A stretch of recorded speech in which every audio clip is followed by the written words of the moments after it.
September 19th, 1944, Münsterbusch, Germany. The metal hatch felt cold beneath Lafayette Pool's gloved hands as he stood exposed in the commander's position, scanning the tree line ahead through the pre-dawn darkness. His orders that morning had been clear, almost protective. No spearheading today, Pool. You and your crew are heading home for a war bonds tour.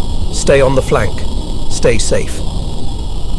But standing in that turret, 6 miles from Aachen with the Siegfried Line's concrete teeth behind them, Pool knew one truth that nearly 3 months of combat had burned into his consciousness. In war, safety was an illusion. The Sherman tank beneath him, painted with the words "In the Mood" in white block letters, represented the 3rd time those words had adorned American steel under his command. The first 2 tanks bearing that name had been destroyed. This one, in less than an hour, would join them in a moment that would end the most devastating tank-killing spree in American military history. The morning air carried the smell of diesel exhaust and burnt gunpowder from the previous day's fighting. Pool could hear the rumble of other Shermans moving into position, the clanking of treads on cobblestones, the low voices of tank commanders checking their positions over the radio. Somewhere ahead, hidden in the buildings and rubble of Münsterbusch, German defenders waited with their 88mm guns and Panzerfaust rockets. Pool had faced these weapons dozens of times over the past months. He had learned to respect them, to fear them, but never to let that fear paralyze him. His entire philosophy of tank combat rested on one principle: strike first, strike hard. Close the distance before the enemy could bring their superior firepower to bear. That aggression had kept him alive through 21 major attacks, through the destruction of 2 tanks, through countless close calls where German rounds had missed by inches or ricocheted off armour without penetrating. But on this morning, with home and safety just days away, Pool's luck was about to run out. June 14th, 1941. Fort Sam, Houston, Texas. The enlistment papers carried the signature of a 21-year-old farm boy from Odem, Texas, who had left his engineering studies at Texas College of Arts and Industries to serve his country. Lafayette Green Pool stood 6 feet 2 inches tall, a lanky frame built by years working the dry South Texas soil, his hands calloused from rope and plough before they would learn the controls of a 33-ton Sherman tank. He had been born 5 minutes after his twin brother John Thomas on July 23, 1919, in the small farming community of Odem, though he grew up on a farm near the neighbouring town of Sinton. Both towns sat in the coastal plains of South Texas, where summer heat exceeded 100 degrees and rain remained scarce. Life on a Texas farm in the 1920s meant hard physical labour from sunrise to sunset, working cattle, mending fences, repairing equipment with whatever materials could be scrounged or improvised. Electricity remained a luxury few rural families enjoyed. Running water came from wells pumped by hand. Entertainment consisted of radio programs when batteries could be afforded and community gatherings at church on Sundays. Pool and his twin brother John Thomas were close, despite their different temperaments. John Thomas would eventually join the Navy, serving throughout the war on ships in the Pacific. Their sister, Tenny May, completed the Pool family. Their father, John McKinley Pool, and mother, Marion Lee Ruth Pool, instilled in their children the values of hard work, discipline, and service.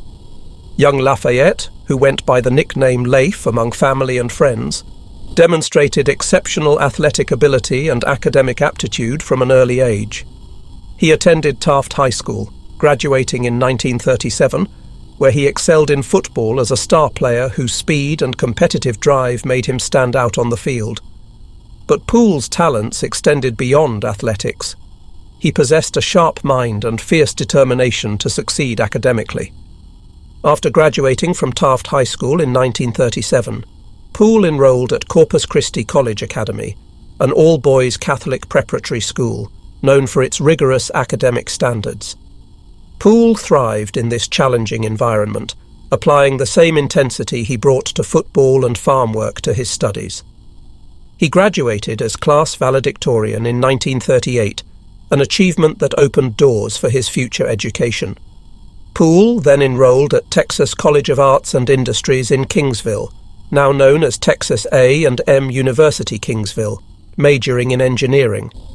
His aptitude for mathematics and mechanical systems suggested a promising career in engineering, but Poole's education would be interrupted by world events beyond his control. During his time in school, Poole also pursued boxing, competing in the 165-pound weight class. Boxing suited his temperament perfectly. The sport demanded aggression, quick reflexes, strategic thinking, and the mental toughness to absorb punishment while continuing to fight. Poole proved exceptionally skilled in the ring, compiling an impressive amateur record of 41 wins with no defeats. His aggressive style and powerful punches earned him the sectional Golden Gloves Championship in New Orleans, Louisiana. The National Golden Gloves organization invited him to compete in the national finals, an opportunity that could have launched a professional boxing career. Poole declined. He had other plans. Engineering studies called to him more than the uncertain life of a professional fighter. But the discipline, aggression, and competitive spirit that boxing developed would serve him well in a very different kind of fight. By 1941, the world was at war. Germany had conquered most of Europe. Britain stood alone against the Nazi war machine. Japan was expanding across Asia. The United States officially remained neutral, but everyone understood that American entry into the conflict was only a matter of time. Young men across America faced a choice: wait to be drafted, or enlist and have some say in which branch of service they would join. Poole made his decision. On June 14, 1941, exactly 6 months before Pearl Harbor would force America into the war, Lafayette Poole walked into the recruitment office at Fort Sam Houston in San Antonio and enlisted in the United States Army. He was 21 years old, stood 6'2", weighed approximately 175 pounds, and possessed the physical conditioning of an athlete and the mental discipline of a scholar.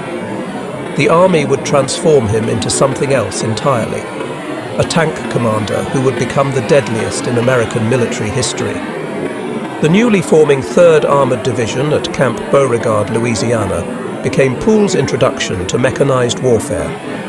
The division had been activated on April 15, 1941, just 2 months before Poole's enlistment, as part of America's massive military build-up in anticipation of war.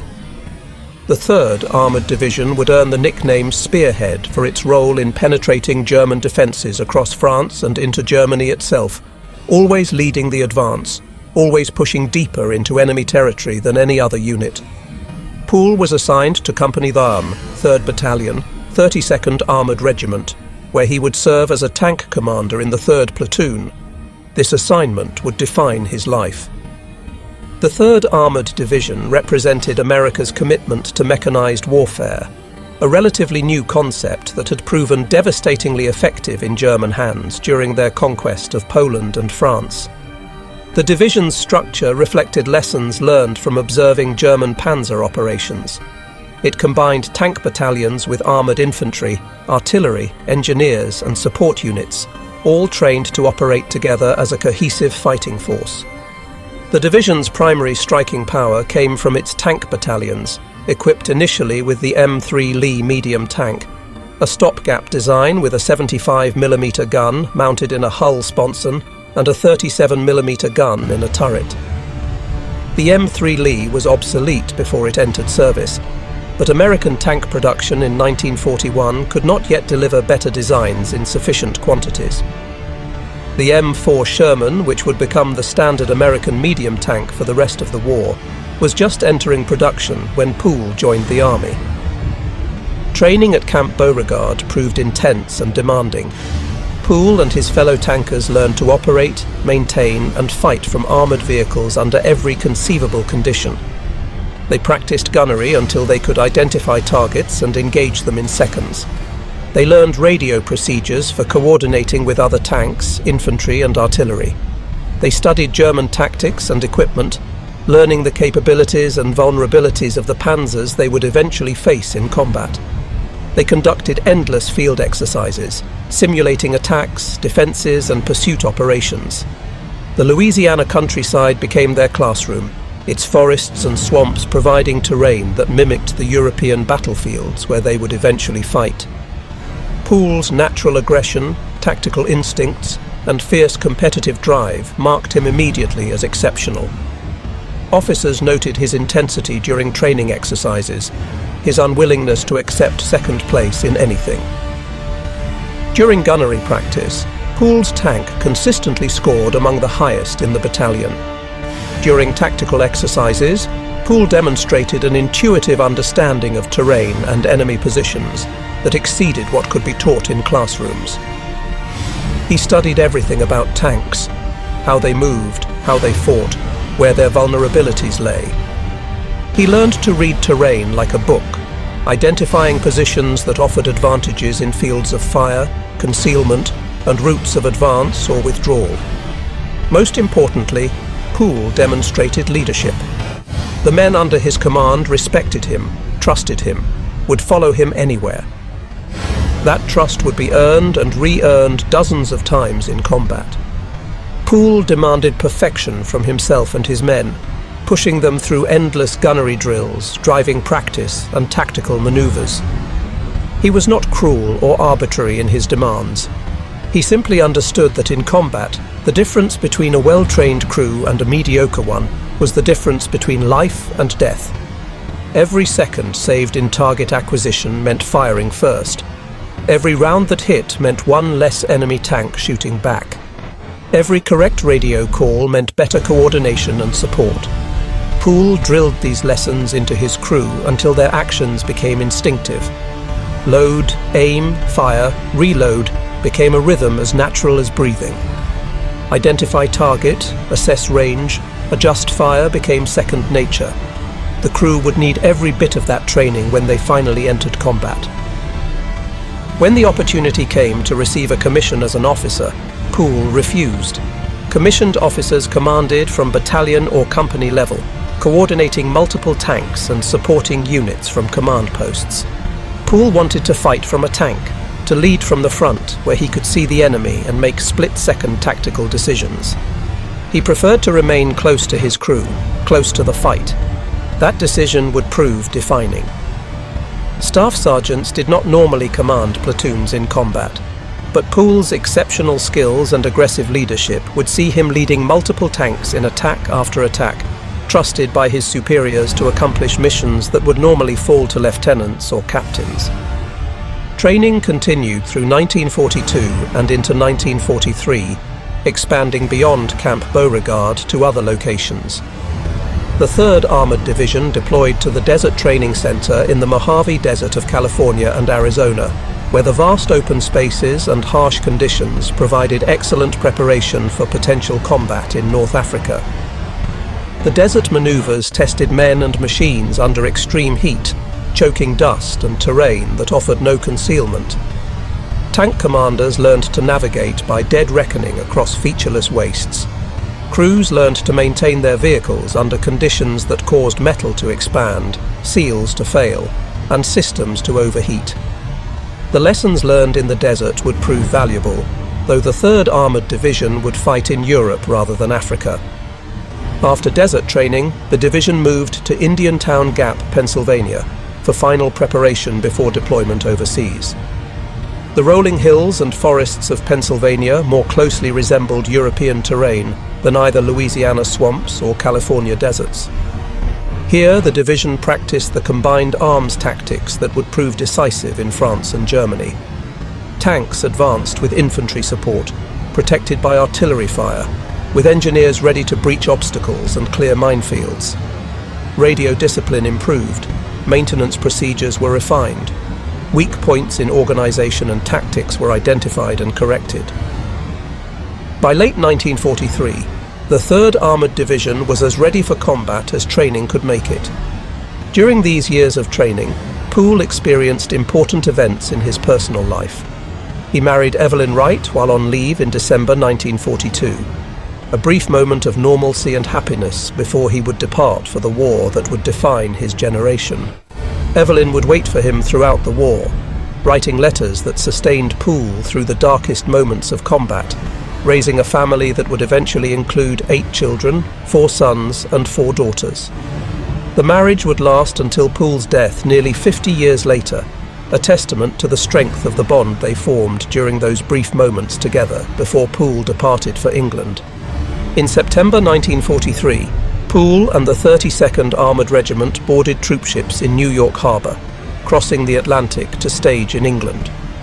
The crossing took approximately 2 weeks, with thousands of soldiers packed into converted passenger liners and cargo ships, sleeping in cramped quarters, enduring rough seas and the constant fear of German U-boats. The convoy zigzagged across the Atlantic to avoid submarine wolf packs, protected by destroyer escorts that patrolled the periphery, dropping depth charges whenever sonar contacts suggested possible submarines. Poole and his fellow tankers arrived safely in Liverpool in late September 1943. The 3rd Armoured Division would spend 9 months in England, from September 1943 to June 1944, continuing training and preparing for the cross-channel invasion that everyone knew was coming. The division staged near Liverpool and Bristol in Somerset, conducting exercises across the English countryside, learning to work with British units, and receiving the final equipment and replacements that would bring the division to full strength. The waiting proved difficult. Everyone knew that invasion and combat were imminent, but no one knew exactly when or where. Rumours circulated constantly. Security was tight. Training continued. During this time, Poole experienced his first and only defeat in combat sports. Joe Louis, the heavyweight boxing champion known as the Brown Bomber, toured England in July 1944, putting on exhibition matches for the troops. Louis was arguably the greatest heavyweight of all time, a cultural icon whose victories in the ring had become symbols of American strength and resolve. His second victory over German boxer Max Schmeling in 1938 had taken on enormous political significance as a repudiation of Nazi racial theories. Now Louis used his fame to boost troop morale, sparring with servicemen in friendly exhibition bouts. Few soldiers wanted to step into the ring with the heavyweight champion of the world, but Poole, always confident, always competitive, volunteered for an exhibition match.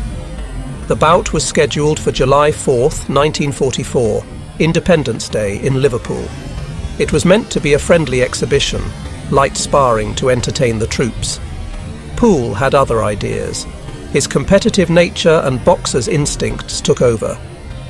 He went after Louis aggressively, landing several solid blows that caught the champion by surprise. Louis responded by putting his arm around Poole and saying quietly, "White man, I'm going to teach you a big lesson." The lesson came swiftly and thoroughly. Louis proceeded to give Poole a boxing lesson, using his superior speed, power and technique to dominate the young sergeant without actually hurting him. Louis could have knocked Poole out at any time, but chose instead to demonstrate the vast gulf between amateur and professional boxing. Poole would later admit that Joe Louis turned him every which way but loose during that exhibition. But Poole walked away with something more valuable than victory. He learned that even overwhelming power and superior physical gifts could be overcome with the right tactics, the right moment, the right shot. He learned that aggression alone was not enough. Skill, timing and tactical intelligence mattered. Those lessons would serve him well in the battles ahead. June 23rd, 1944, the port of Weymouth, England. The 3rd Armoured Division began boarding ships for the crossing to Normandy. The D-Day invasion had occurred on June 6th, 18 days earlier. Allied forces had secured the beachhead and were pushing inland against fierce German resistance. Now follow-on units like the 3rd Armoured Division would cross the Channel to join the battle.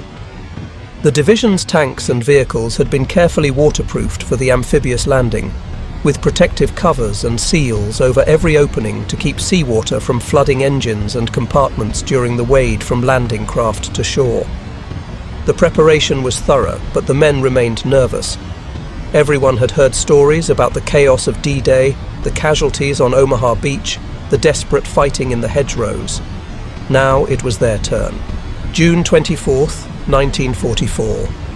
Omaha Beach, Normandy, France. The 3rd Armoured Division came ashore 18 days after D-Day in a steady rain that turned the beach into a muddy chaos of men, vehicles and equipment being processed through crowded assembly areas. The beach still bore the scars of the invasion. Wrecked landing craft lay half submerged in the surf. Destroyed German fortifications dotted the cliffs. Vast supply dumps of ammunition, fuel, rations and equipment covered every available space.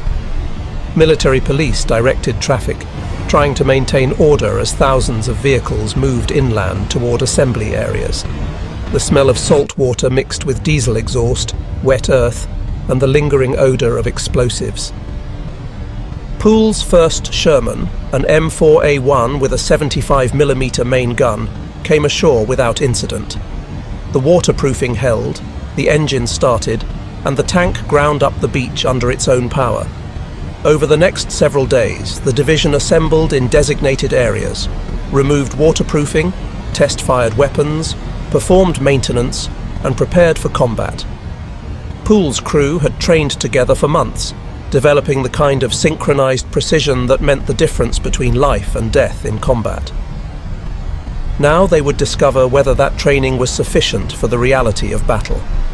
Pool had personally selected each member of his crew, choosing men whose skills and temperament complemented each other and matched his own aggressive approach to combat. Corporal Wilbert Richards, called Baby because of his baby-faced appearance despite being 24 years old, served as driver. Richards stood only 5 feet 4 inches tall, compact and wiry, but he possessed exceptional skill at manoeuvring the Sherman.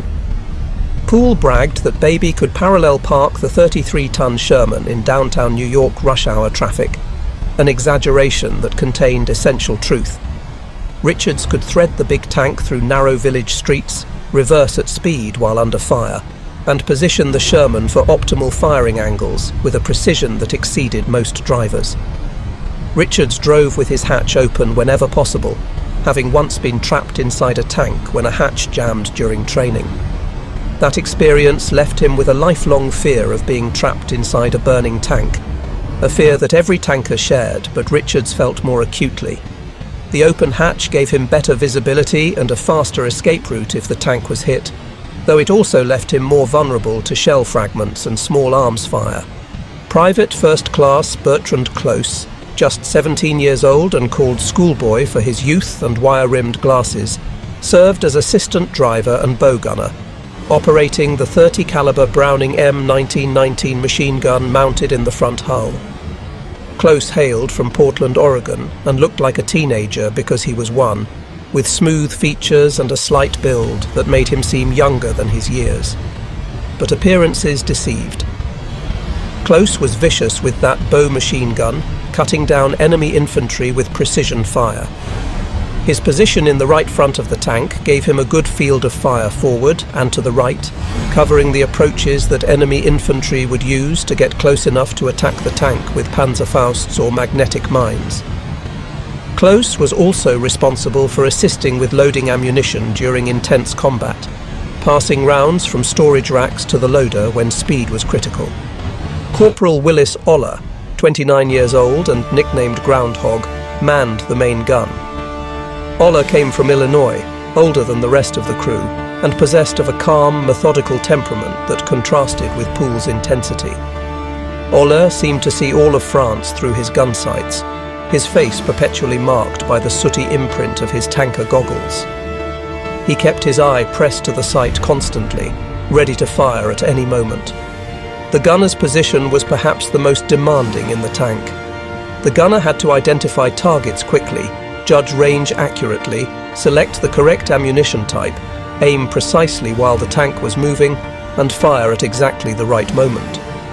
All of this had to happen in seconds, often while under enemy fire, with explosions rocking the tank and smoke obscuring vision.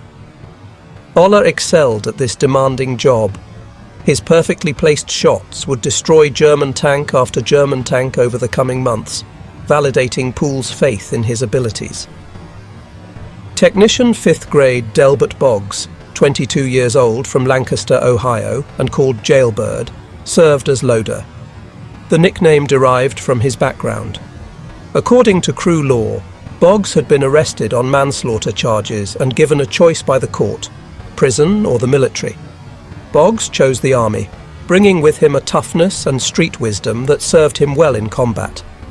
Whether the story was entirely true or partially embellished, it captured something essential about Boggs's character. He was tough, resilient, and absolutely reliable under fire. The loader's job was physically demanding. A 75mm round weighed approximately 25 pounds, and the 76mm rounds they would later use weighed even more. During intense combat, the loader might handle dozens of rounds, selecting the correct ammunition type on Pool's command, loading smoothly despite the confined space and the violent motion of the tank, then immediately preparing the next round. Boggs was skinny but possessed wiry strength and endurance. His speed and reliability in loading gave Pool's tank a rate of fire that exceeded most other Shermans. These 4 men, led by Pool, called themselves the Pups, and they called their commander Wardaddy, a nickname that captured both affection and respect for the man who led them into hell again and again. The nickname Wardaddy emerged during training, when Pool's intense focus on combat preparation and his paternal concern for his crew's welfare created a dynamic where he was simultaneously their leader and protector. Pool was younger than Ola and not much older than the others, but his force of personality and leadership ability made him the natural centre of the crew. They trusted him absolutely. That trust would be tested dozens of times over the coming months. The crew had regularly outscored other division crews in gunnery efficiency during training. Their teamwork was seamless, each man knowing his role, trusting his brothers. When Pool called out a fire command, the crew responded with machine-like precision. Driver stop, gunner sabot tank front, on the way, boom. The entire sequence from spotting a target to firing could take less than 5 seconds with a well-trained crew. Pool's crew could do it in 3. That speed would save their lives repeatedly.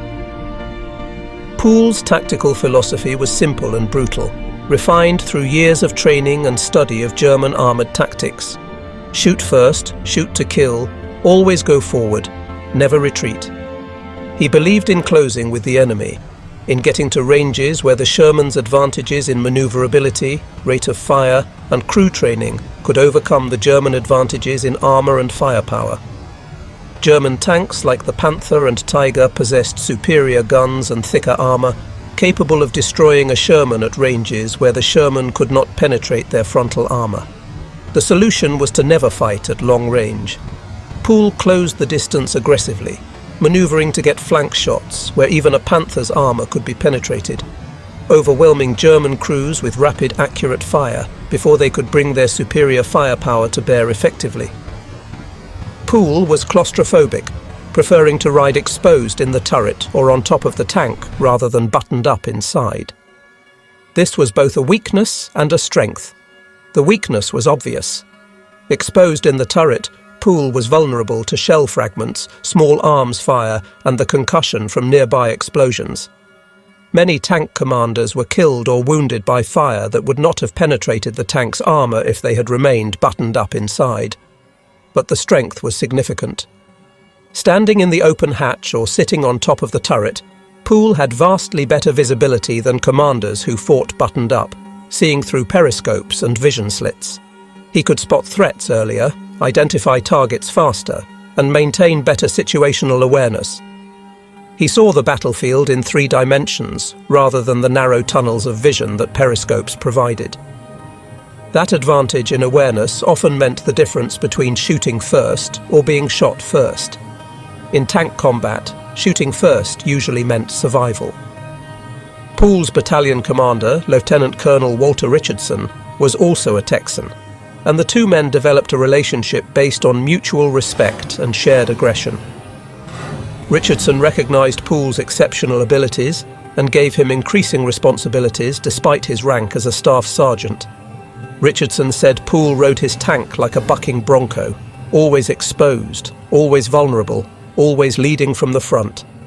That aggressive leadership style inspired Pool's crew and made him the natural choice to lead Spearhead attacks.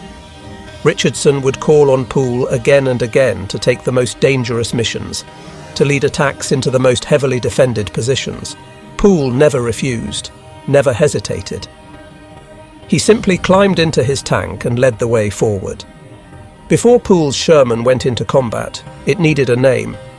Tank crews typically painted names on their vehicles, personalizing the steel machines they lived in and depended on for survival. Pool chose In the Mood, taken from Glenn Miller's popular swing song that had been a massive hit in 1940 and remained a favorite among American servicemen. The song's upbeat tempo and infectious energy captured something about Pool's approach to combat. Aggressive, confident, unstoppable. The name would become legendary. June 29, 1944. Villiers-Fossard, France. The 3rd Armoured Division's Combat Command. I received orders to reduce a German salient northeast of St. Lo, a defensive position held by a reinforced Fusilier battalion of the 353rd Infantry Division. This would be the division's first combat operation, and Pool's first taste of battle. The mission was to attack a 3,000-yard deep salient that protected the town of Villiers-Fossard, located just east of the Vire River and north of St. Lo. The Germans had prepared strong defensive positions, taking full advantage of the Normandy hedgerows that turned every field into a natural fortress. The hedgerows of Normandy proved one of the most significant terrain challenges American forces faced in France. Built up over centuries, the hedgerows consisted of thick earthen walls 3 to 4 feet high, crowned with dense vegetation of bushes and small trees.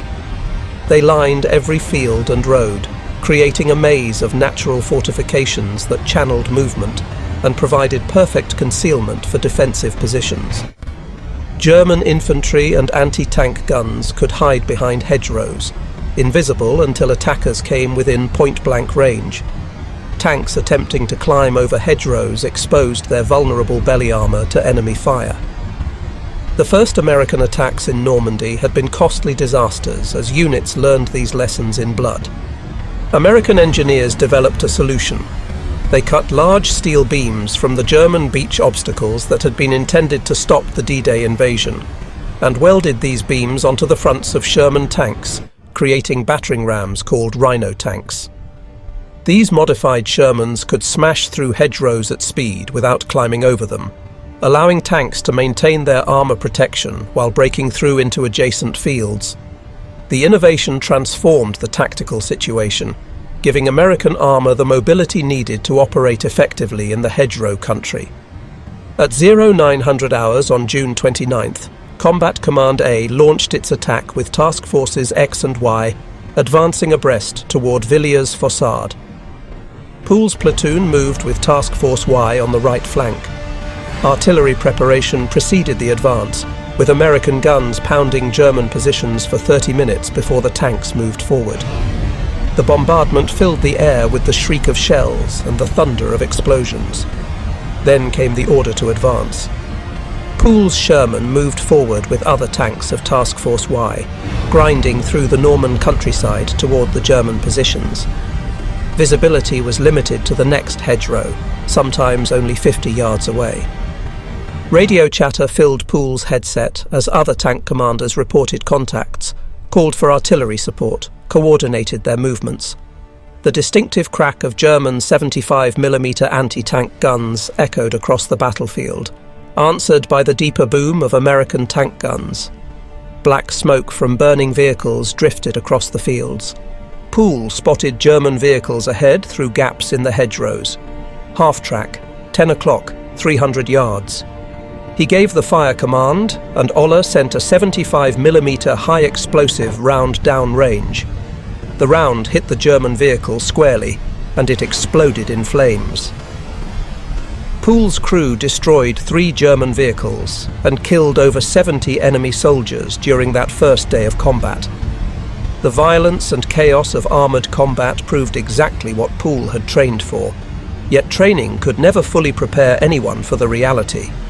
The noise was overwhelming. The fear was real. The adrenaline made time seem to both speed up and slow down simultaneously. But Pool's training took over. He moved aggressively, pushing forward, refusing to yield ground. His crew responded with discipline and precision, each man performing his role exactly as drilled during countless training exercises. Then came the moment every tank crew feared. In the Mood entered the village of Les Forges, part of the Villiers-Fossard combat area, advancing down a narrow street between stone buildings. The village was supposedly clear of enemy forces, but intelligence was incomplete and situations changed rapidly in combat. As the Sherman rolled down the street, a German soldier with a Panzerfaust stepped from a doorway, aimed the shoulder-fired anti-tank weapon and fired from less than 50 yards away. The Panzerfaust was a simple but effective weapon. A shaped charge warhead on the end of a disposable launcher, it could penetrate over 200 millimeters of armor, more than enough to destroy a Sherman. The rocket motor ignited with a whoosh, and the warhead streaked across the short distance, slamming into In the Mood's side armor with a metallic crash that rang through the crew compartment. The shaped charge detonated against the armor, creating a jet of superheated metal that punched through into the crew compartment. The tank shuddered violently. Smoke filled the interior. Alarms sounded. Pool gave the immediate order, "Bail out." All 5 crew members scrambled from the disabled tank, moving with the practiced speed that training had instilled. Pool was first out through the commander's hatch, followed by Ola. Richards and Close exited through the driver and assistant driver hatches in the front hull. Boggs squeezed through the loader's hatch. They all escaped before ammunition could cook off or fire spread through the vehicle. The crew had survived their first tank loss with no casualties, though the experience left them shaken. In the Mood, the first Sherman to bear that name was destroyed. The crew had lasted exactly 5 days in combat. Pool and his crew rejoined Task Force Y on foot, hitching rides on other tanks until they could be assigned a replacement vehicle. The battle for Villiers-Fossard continued through June 30th. Combat Command. A lost 31 tanks and 12 other vehicles during the 2-day battle, a stark introduction to the reality of armoured combat in Normandy. German defensive fire was accurate and deadly. The terrain favoured the defenders at every turn, but the attack succeeded.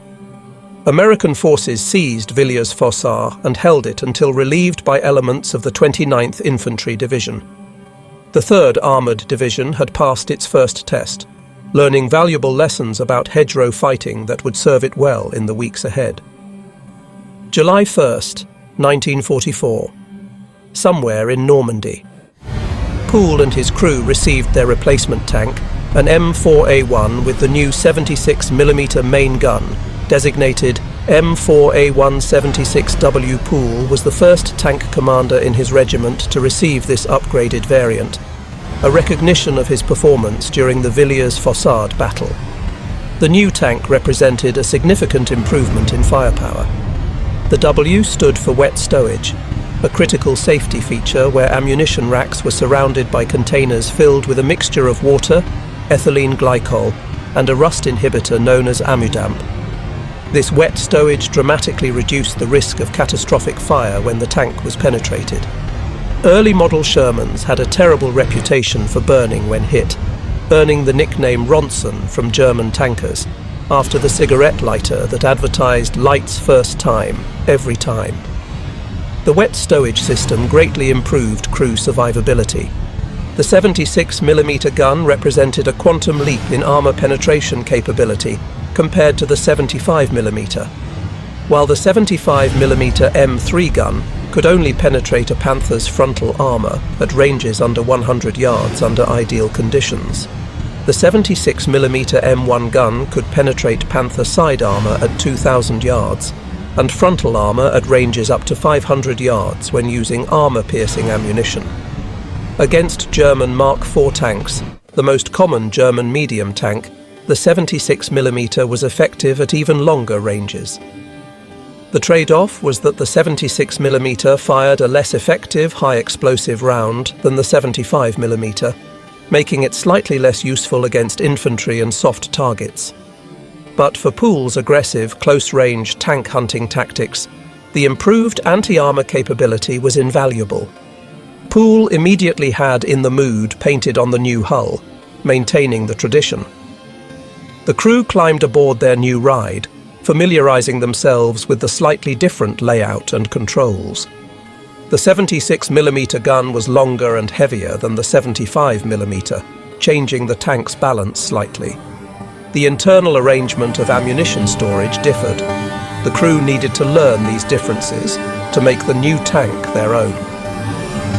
Over the next 6 weeks, Pool and his crew would write the most remarkable chapter in American tank warfare history with this vehicle.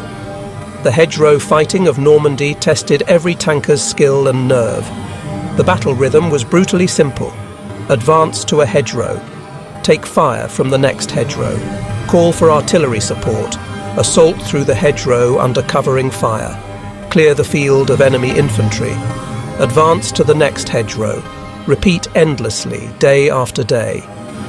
Visibility was measured in yards. Ambushes came from every direction.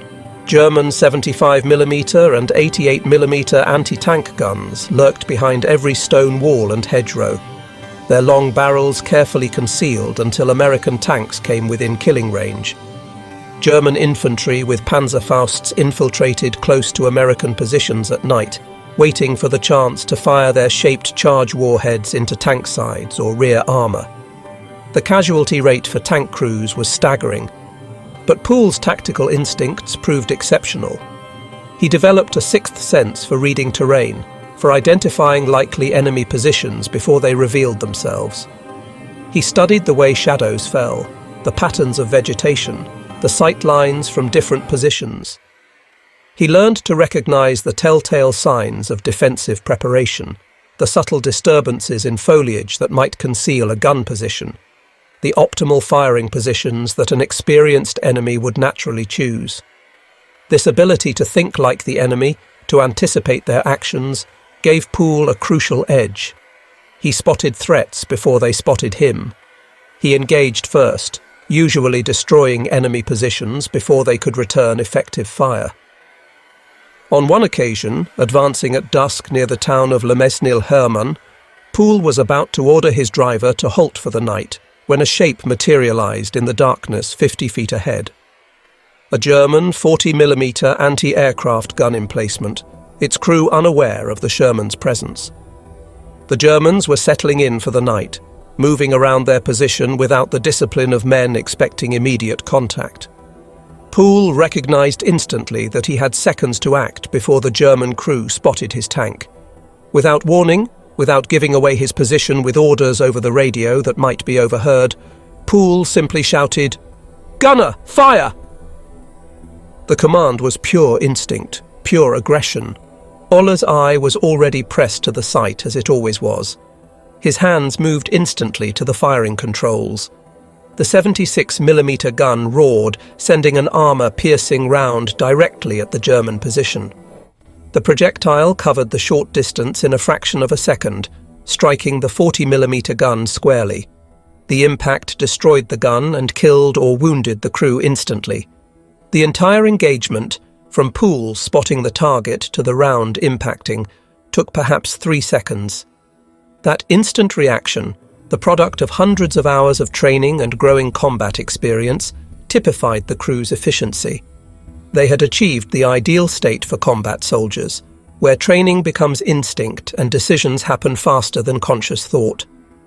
Another night engagement near Colombier, France, nearly ended in disaster, but instead demonstrated Pool's tactical brilliance and his crew's exceptional skill. Pool's platoon was advancing in darkness, moving cautiously through hedgerow country, where visibility was limited to a few yards. Night operations were extremely dangerous for tanks. Visibility was minimal, even with the tank's crude infrared equipment. Enemy infantry could get very close under cover of darkness. Friendly fire incidents were common when units lost track of each other's positions. But the tactical situation demanded night movement, and Pool led his platoon forward. Suddenly, in the mood, almost collided with a German Panther tank. The two vehicles came around adjacent corners of a hedgerow and found themselves facing each other at a range of perhaps 30 yards. The Panther was one of the most feared armoured vehicles in the Wehrmacht arsenal. It mounted a 75mm KWK-42 gun that could penetrate a Sherman's frontal armour at over 2,000 yards. The Panther's frontal armour was nearly impenetrable to the Sherman's 76mm gun, except at very close range. On paper, the Panther was superior to the Sherman in every measurable category, except perhaps mechanical reliability. German tankers called the Sherman a Zippo lighter, claiming they could destroy Shermans easily, while American rounds bounced harmlessly off Panther armour. But combat is not fought on paper. Pool's superior crew training and aggressive tactics negated the German technical advantages. Both commanders spotted each other simultaneously. Both gave fire commands. The Panther's crew got off 2 shots in rapid succession, but the darkness, surprise and hasty aim caused both rounds to miss, one passing over in the Mood's turret with a crack of displaced air, the other hitting the ground just in front of the Sherman and ricocheting upward, missing the belly armour by inches. Ola's reply went true. A single 76mm armour-piercing round, fired at point-blank range, penetrated the Panther's turret ring where the turret joined the hull, a weak point in the armour scheme. The round detonated inside the turret, igniting ammunition and killing the crew instantly. The German tank erupted in flames, illuminating the area with orange light that destroyed what remained of Pool's night vision, but also silhouetted other German vehicles in the area. Pool immediately called for his platoon to engage additional targets, while backing away from the burning Panther before its ammunition exploded catastrophically. The engagement lasted perhaps 10 seconds from initial contact to the Panther burning. Pool had won a duel with a technically superior tank through superior crew work, better training, faster reactions, and more accurate shooting. News of Pool's kill spread through the battalion and then the division. American tankers feared the Panther and Tiger. Stories circulated about German supertanks that could destroy Shermans at ranges where American guns were ineffective. Crew morale suffered when facing these monsters. But Pool had proven that German tanks could be killed. Aggressive tactics, good crew drill, and accurate shooting could overcome technical inferiority. Pool's example inspired other tank commanders to fight more aggressively, to close the range where American advantages in maneuverability and rate of fire could compensate for weaker guns and thinner armour. July 26, 1944.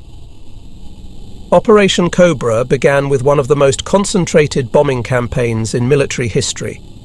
Over 1,500 American heavy bombers and 380 medium bombers dropped nearly 4,000 tons of bombs on German positions south of St. Lo in just a few hours. The bombardment was intended to pulverize German defences, creating a gap through which American armour could pour into open country beyond the hedgerows. The plan worked brilliantly, despite tragic friendly fire incidents that killed over 100 American soldiers, including Lieutenant General Leslie McNair. The German lines shattered under the bombardment. Their defensive positions ceased to exist as coherent fortifications. Surviving defenders were dazed, disorganized, and unable to mount effective resistance. The 3rd Armoured Division led the exploitation, punching through the shattered German lines on July 29th and racing south into open country. After weeks of grinding hedgerow fighting where progress was measured in hundreds of yards per day, the division suddenly found itself in a war of movement. Tanks raced down roads at 20 and 30 miles per hour, covering more ground in hours than they had in weeks of previous fighting. German units, bypassed and isolated by the rapid American advance, attempted to retreat, but found their escape routes cut. Thousands of Germans surrendered. Those who attempted to fight found themselves overwhelmed by American firepower and mobility. Pool's tanks spearheaded attack after attack during the breakout, always in the lead, always pushing forward. The role of Spearhead tank was simultaneously an honour and a death sentence. The Spearhead tank was first to encounter enemy resistance, first to be engaged by anti-tank guns and Panzerfausts, first to hit mines or run into prepared ambushes. Casualty rates for Spearhead tanks were astronomical, but Poole volunteered for the role again and again. His crew never questioned his decisions. They trusted Wardaddy to get them through, and somehow, despite the odds, In the Mood kept rolling forward, kept destroying enemy vehicles, kept surviving when other tanks were hit and burned. At Dyson, Belgium, near Liège, Poole distinguished himself while acting as platoon leader during the pursuit across France into Belgium. The 3rd Armoured Division had advanced so rapidly that Poole, a staff sergeant, was leading a platoon of 5 tanks because no officers were available. His column was advancing down a road when they took fire from the left flank. German half-racks and armoured cars, attempting to escape the encirclement, had stumbled into the American column. Poole ordered his column to continue its advance while he turned in the Mood to deal with the threat. The crew located the German unit, perhaps a dozen vehicles attempting to move cross-country through fields and woods. Poole closed to effective range and opened fire, destroying 6 enemy vehicles in rapid succession. The German column scattered, some vehicles attempting to escape, others returning fire ineffectively. While Poole was engaged with this threat, word came over the radio that a German Panther had appeared ahead and was engaging the American column. Poole had to choose: continue mopping up the vehicles he had already engaged, or race back to deal with the more serious threat of the Panther. He chose the latter. Poole ordered Richards to get back to the column at maximum speed. The Sherman raced down the road at 25 miles per hour, faster than was safe given the terrain and visibility. But Poole knew that every second counted. His column needed support immediately. As they approached the reported Panther position, Poole scanned for the German tank while Boggs loaded armour-piercing rounds and Oller prepared to engage. Poole spotted the Panther engaging American Shermans from a hull-down position behind a slight rise. The German tank had the advantage of a prepared firing position and was methodically engaging the American column. 2 Shermans were already burning.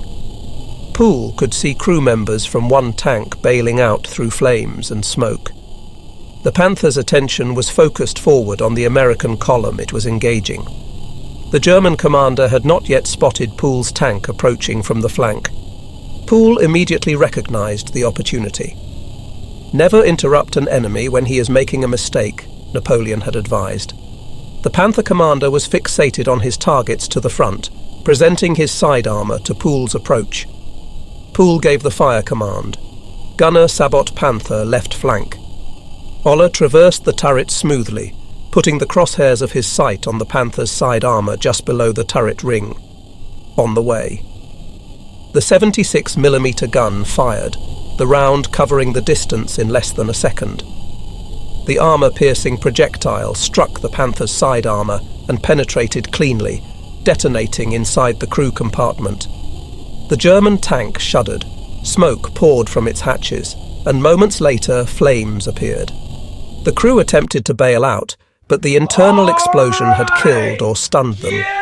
Only one German crewman managed to escape before ammunition detonated catastrophically, blowing the turret off the hull. Poole had destroyed his 2nd Panther, again through superior tactics rather than superior firepower. He had manoeuvred to get a flank shot where his 76mm gun was effective, and his crew had executed perfectly. The American column resumed its advance, now with Poole's tank in the lead, having earned the spearhead position through demonstrated capability rather than assigned duty. August 7th, 1944. The Falaise Gap battle represented one of the most significant engagements of the Normandy campaign. Allied forces were attempting to encircle and destroy the German 7th Army and 5th Panzer Army, trapping them in a pocket near the town of Falaise. If successful, the encirclement would destroy the primary German forces in Normandy, opening the way for a rapid advance across France to the German border. The operation required American forces advancing north from the south to link up with British and Canadian forces advancing south from the north, closing the gap and trapping the Germans inside. Poole's tank led Task Force Y of Combat Command A during the closing of the pocket, with Lieutenant Colonel Richardson monitoring the radio from his command position. The fighting was chaotic and desperate. German units attempted to break out of the encirclement, attacking American positions with everything they had. Other German units, already west of the pocket, attempted to break through American lines from the outside to create an escape route for their trapped comrades. The result was a massive, confused battle with units from both sides intermixed, fighting meeting engagements and ambushes in the Norman countryside. As Poole's column advanced, they encountered groups of German soldiers attempting to escape on foot, having abandoned their vehicles and heavy weapons. Lieutenant Colonel Richardson listened on the radio as Poole closed with a group of fleeing German troops. Poole's voice came over the radio, "Ain't got the heart to kill them." The humanitarian impulse was real and reflected Poole's character despite his aggressive reputation. German soldiers attempting to flee on foot represented no immediate threat to Poole's mission. But Richardson knew that Poole understood the tactical situation. Immediately following came the sound of Close's .30 caliber bow machine gun opening fire. Richardson heard Poole's voice again. "Watch the bastards run, give it to them close." The humanitarian impulse lasted only a moment before tactical necessity prevailed. German soldiers fleeing in disorder still represented a threat if allowed to escape, regroup, and reorganize. They would be issued new weapons and returned to combat. More Americans would die fighting them later if Poole allowed them to escape now. Poole's job was to destroy the enemy's capacity to resist, and he executed that mission without hesitation despite his personal feelings. The incident illustrated the moral complexity of combat, where good men must do terrible things in service of necessary missions. From August 29th to 31st, 1944, Poole commanded the lead tank in an attack that would earn him the Distinguished Service Cross, America's second highest decoration for valor. The citation, approved by division headquarters and signed by senior commanders, described Poole's actions in detail. Poole was advancing alone ahead of his task force, having outdistanced supporting tanks in his aggressive push forward.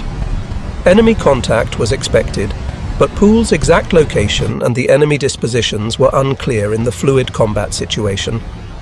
Over the course of 3 days, advancing often alone or with only one or two other tanks, Poole's crew engaged and destroyed 4 German tanks in separate encounters. The first was a Mark IV destroyed from ambush as it attempted to cross a road. The second was a Sturmgeschütz assault gun destroyed at close range after a brief running fight through a village.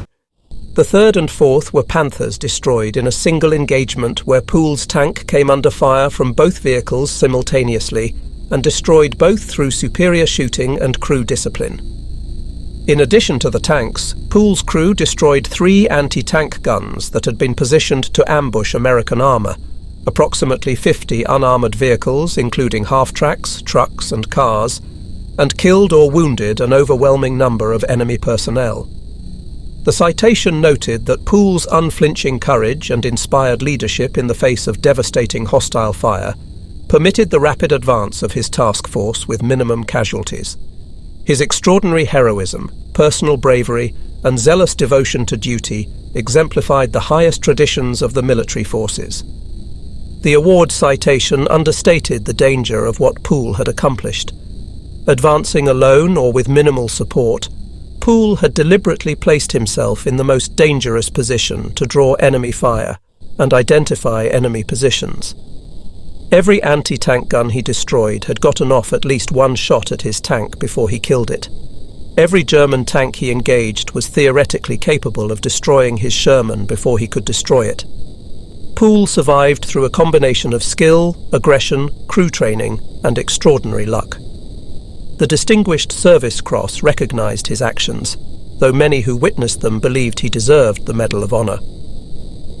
Over those 3 days in late August, Poole demonstrated that aggressive action, superior tactics, and excellent crew work could overcome numerical and technical disadvantages. The Sherman was inferior to German medium and heavy tanks in armour and firepower, But Poole proved conclusively that the tank with the better crew won the engagement, not the tank with the thicker armour or bigger gun. His example inspired other tank commanders throughout the division to fight more aggressively, to take calculated risks, to close with the enemy rather than engaging from standoff distances where German technical superiority was decisive.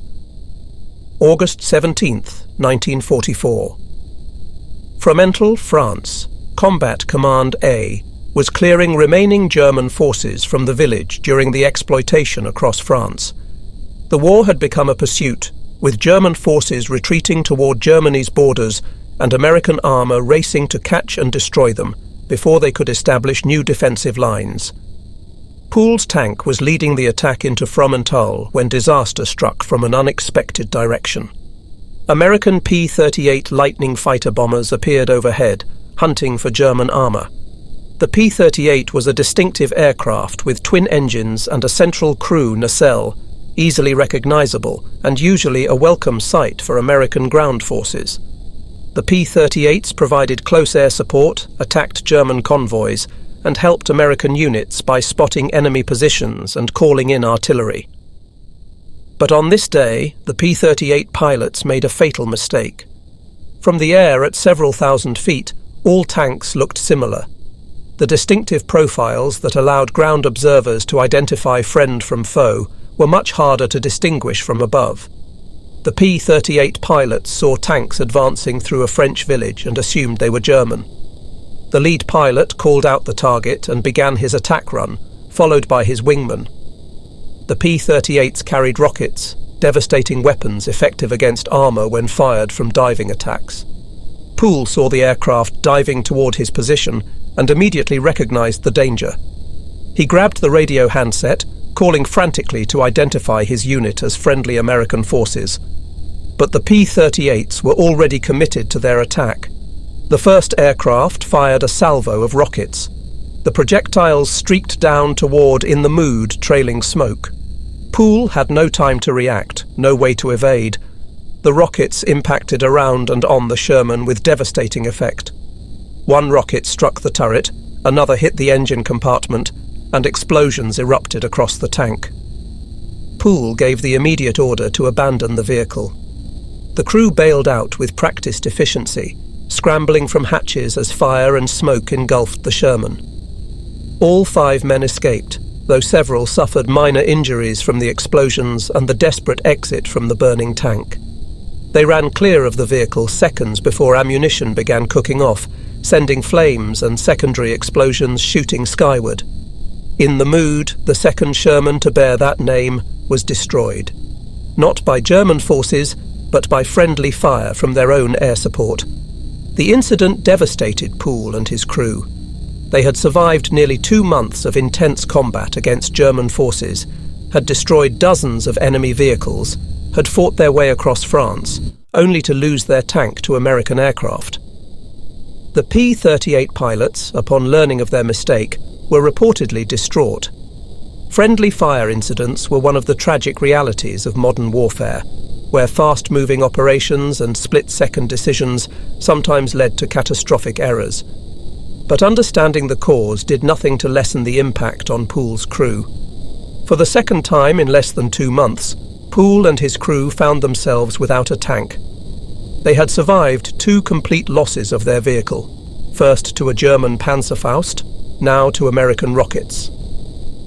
The odds of surviving even 1 tank loss were poor. Surviving 2 seemed almost miraculous. But Poole's luck was not exhausted. Within days, he and his crew received their 3rd Sherman, another M4A 176W with the 76mm gun.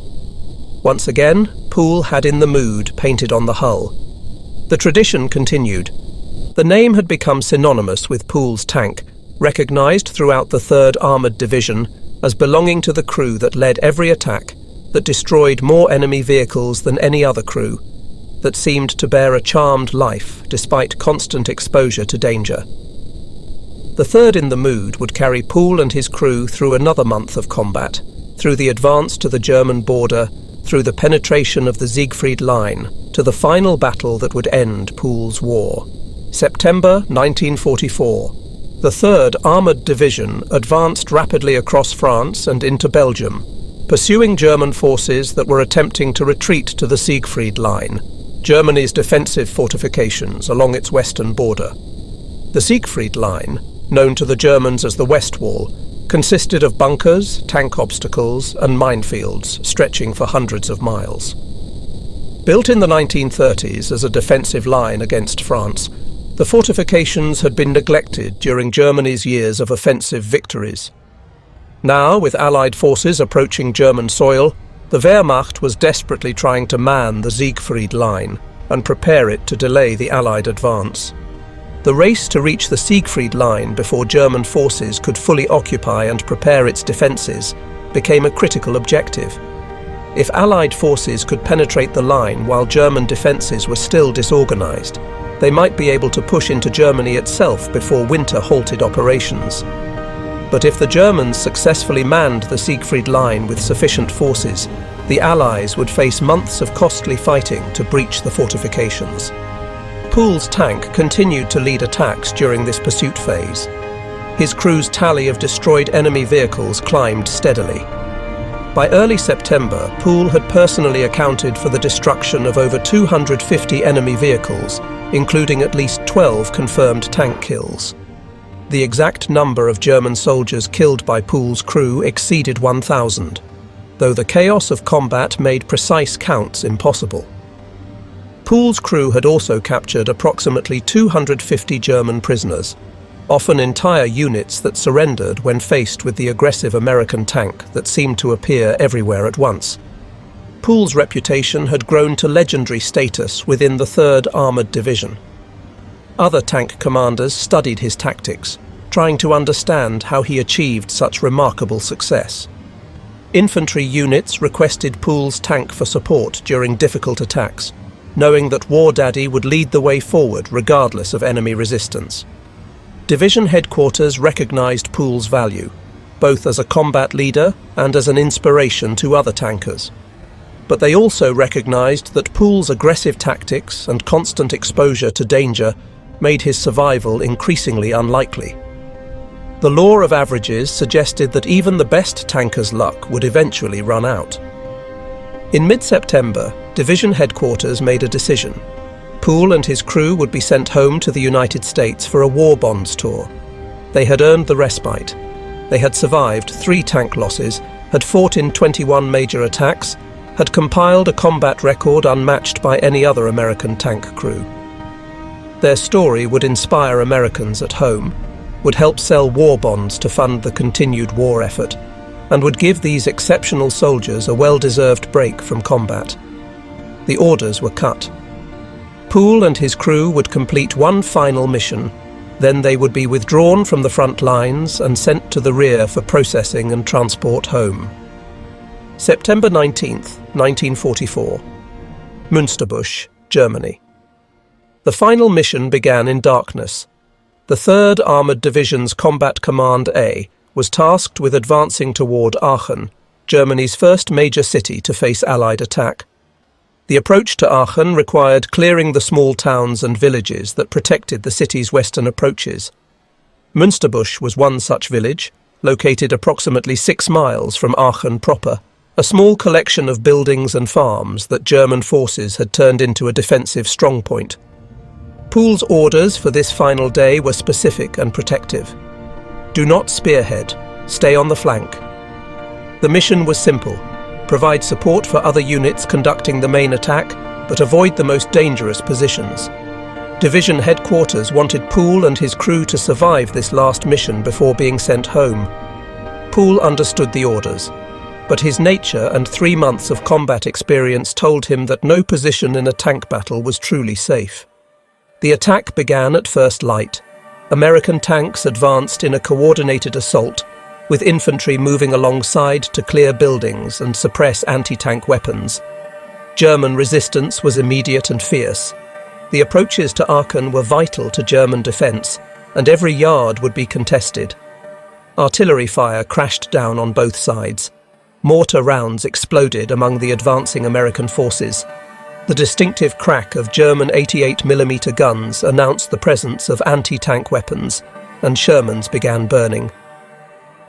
Poole's tank moved forward on the flank as ordered, providing covering fire for the main attack. The crew worked with the efficiency born of 3 months of combat. Oller scanned for targets through his gun sight. Boggs stood ready with ammunition. Richards manoeuvred the Sherman to firing positions that Poole identified. Close watched the flanks with his bow machine gun. Poole stood in the commander's position, exposed as always, directing his crew's fire and monitoring the radio for updates on the battle's progress. However, Willis Oller was not in the tank on this morning. Oller had been temporarily transferred back to the United States, part of the routine rotation of combat veterans that the Army used to provide experienced soldiers a respite from combat and to use their experience for training purposes. In Oller's place, manning the main gun for this final battle, was Private First Class Paul Kenneth King, a 20-year-old gunner from Anderson County, Tennessee. King was experienced and capable, but he lacked Oller's 3 months of combat experience with Poole's crew. The synchronization that Poole's original crew had developed through dozens of battles was slightly diminished, though King was doing his best to match the crew's exceptional standards. The attack progressed into Münsterbusch itself.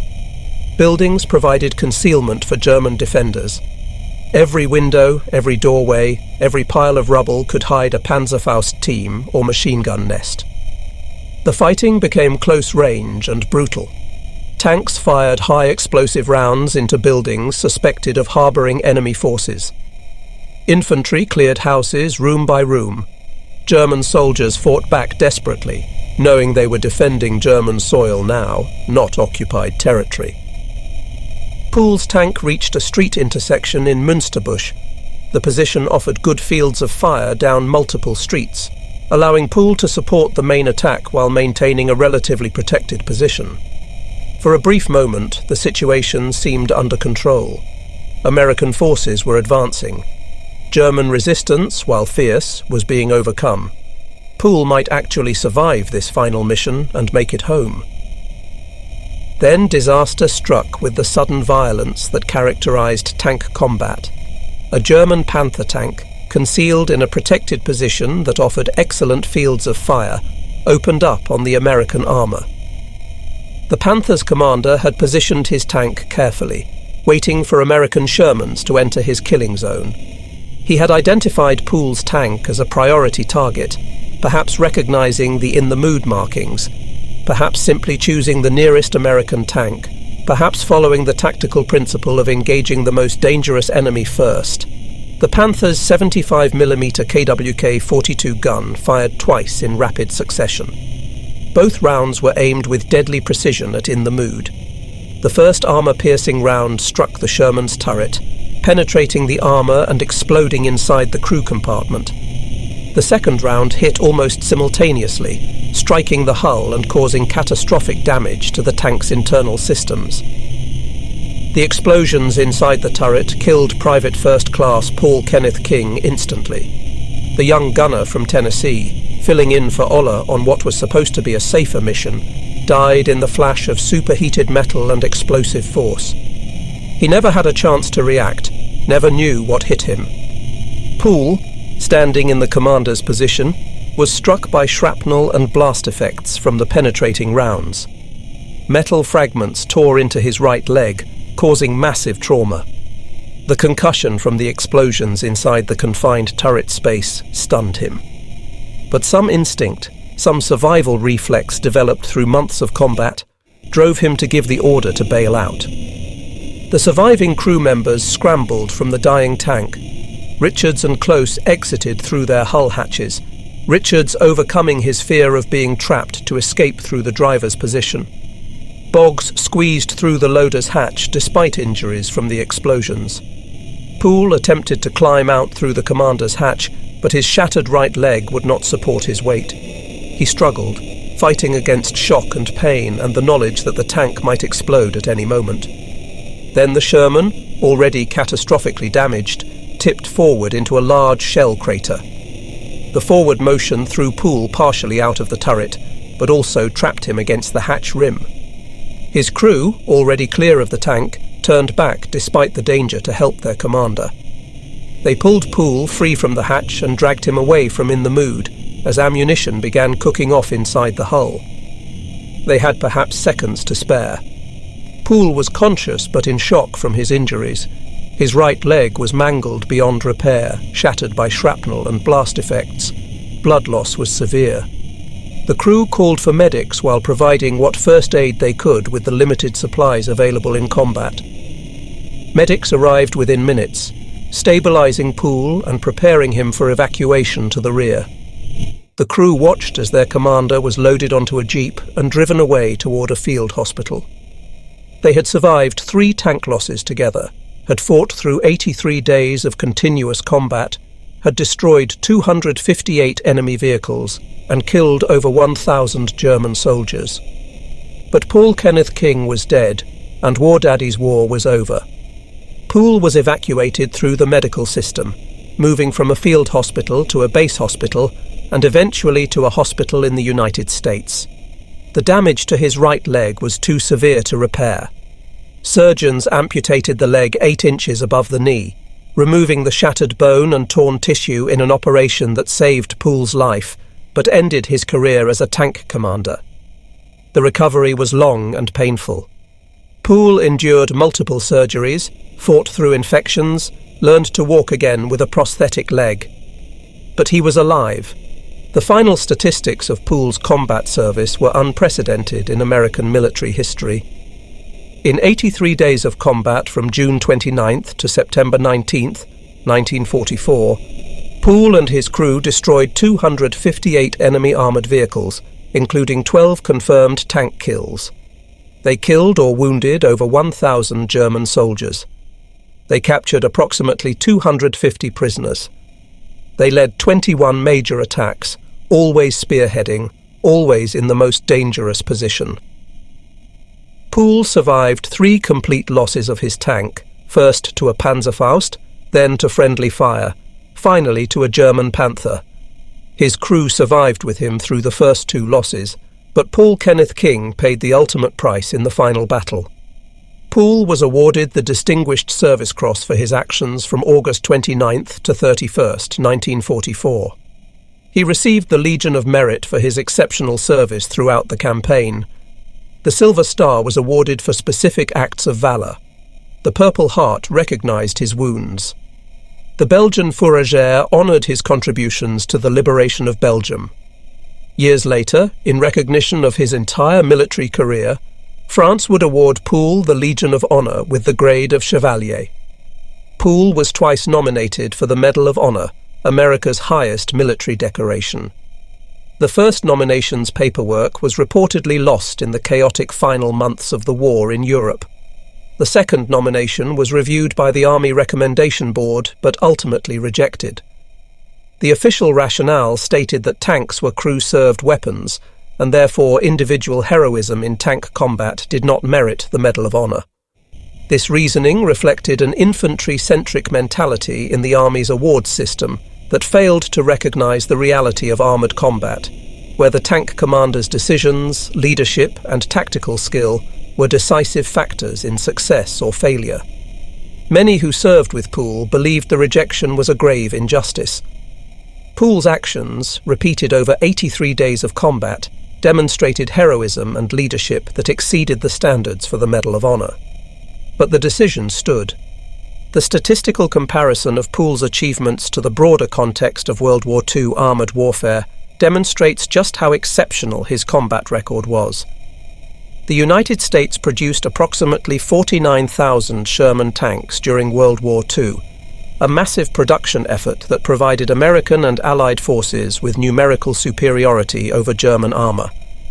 Germany produced approximately 6,000 Panther tanks and 1,350 Tiger I tanks. On paper, German tanks were superior in armour protection and firepower. The Panther's 75mm gun could destroy a Sherman at ranges exceeding 2,000 yards, while the Sherman's 76mm gun required ranges under 1,000 yards to reliably penetrate Panther frontal armour. The Tiger's 88mm gun was even more formidable. But Pool proved that superior tactics, crew training, and aggressive leadership could overcome technical disadvantages. His 12 confirmed tank kills included multiple Panthers, the most feared German tank in the American inventory. He destroyed these technically superior vehicles through superior crew work, better positioning, and faster shooting. Pool's example inspired an entire generation of American tankers to fight aggressively, to close the range where American advantages in reliability, rate of fire, and crew training could compensate for weaker guns and thinner armor. After recovering from his wounds and learning to walk with a prosthetic leg, Pool faced a choice about his future. He could accept a medical discharge and return to civilian life in Texas. Many soldiers would have made that choice, having given more than enough in service to their country. But Pool loved the army. The military had become his life, his career, his identity. He had risen from a farm boy with no prospects beyond agriculture to become the most successful tank commander in American history. He wanted to continue serving. Pool re-enlisted in July 1948, choosing to remain in the army despite his disability. The army recognized his value and his sacrifices, assigning him to positions where his experience and leadership could benefit the next generation of tankers. Pool served in various training and advisory roles, passing on the lessons he had learned in combat to soldiers who would fight in future conflicts. His expertise in armored tactics, his understanding of tank gunnery and maneuver, and his leadership abilities made him an invaluable instructor. Pool retired from the Army on September 19, 1960, exactly 16 years to the day after his final battle at Münsterbusch. The coincidence of dates was not planned, but seemed appropriate. He retired with the rank of Chief Warrant Officer Two, a testament to his technical expertise and leadership abilities. His career had spanned 19 years of service, from his enlistment in June 1941 to his retirement in September 1960, including 3 months of combat that defined his life and inspired generations of American soldiers. In retirement, Pool settled in Killeen, Texas, near Fort Hood, one of the Army's premier armor training bases. He remained connected to the military community, attending reunions of the 3rd Armored Division, corresponding with veterans he had served with, and occasionally speaking to military audiences about his combat experiences. He was a devoted family man, raising 8 children with his wife Evelyn, 4 sons and 4 daughters. The marriage that had begun during a brief leave in December 1942 endured through war, wounds, and the challenges of military life, lasting until Pool's death. But tragedy struck Pool's family in a way that echoed his own combat service. His son, Captain Jerry Lynn Pool Sr., followed his father into military service and became an Army Special Forces officer. Jerry Pool served in Vietnam during the war's most intense period, leading reconnaissance teams deep into enemy territory as part of MACVSOG, Military Assistance Command Vietnam Studies and Observations Group. MACVSOG conducted some of the war's most dangerous missions, inserting small teams into Laos, Cambodia, and North Vietnam to gather intelligence and conduct direct action operations. On March 24, 1970, Captain Jerry Lynn Pool was serving as team leader for RT Pennsylvania, one of MACVSOG's reconnaissance teams. His team was operating in Ratanakiri Province, Cambodia, approximately 14 miles inside Cambodia, conducting reconnaissance of North Vietnamese supply routes. The helicopter carrying Pool's team came under heavy enemy fire. The aircraft was hit, exploded, and crashed, killing all 7 soldiers aboard. Captain Pool was 29 years old. His body remained in Cambodia, listed as missing in action for over 25 years. The search for Captain Pool's remains became part of the broader effort to account for American servicemen missing in Southeast Asia. Joint recovery teams from the United States and Vietnam and Cambodia conducted numerous searches in the crash site area over the decades following the war. On April 12, 1995, a recovery team located remains believed to be from the helicopter crash. The remains were transported to the U.S. Army Central Identification Laboratory in Hawaii, where forensic specialists worked to identify them through dental records, DNA analysis, and other methods.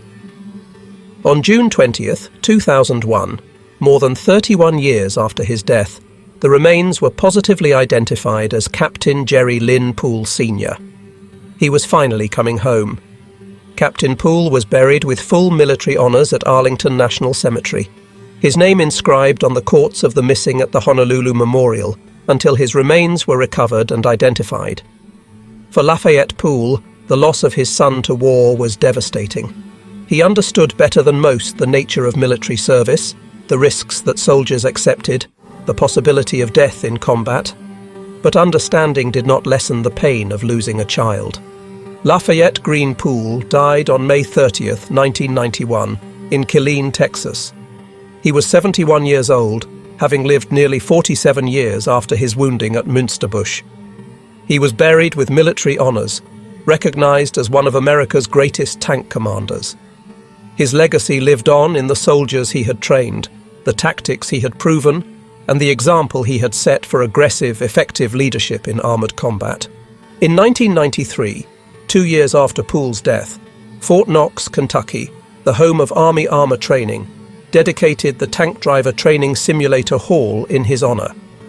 The facility was informally known as the SSG Lafayette G Pool Room, ensuring that every tanker trained at Fort Knox would learn the story of Wardaddy and his crew. Lieutenant Colonel Olin M. Brewster, who had served with Poole in the 3rd Armoured Division during World War II, gave the dedication speech. Brewster spoke about Poole's courage, his tactical brilliance, his devotion to his crew, and his impact on American armoured warfare. The dedication ensured that Poole's story would continue to inspire future generations of American tankers. Poole's story reached an even wider audience in 2014 with the release of the film Fury, starring Brad Pitt. The film's main character, a Sherman tank commander named Wardaddy, was explicitly patterned after Lafayette Poole.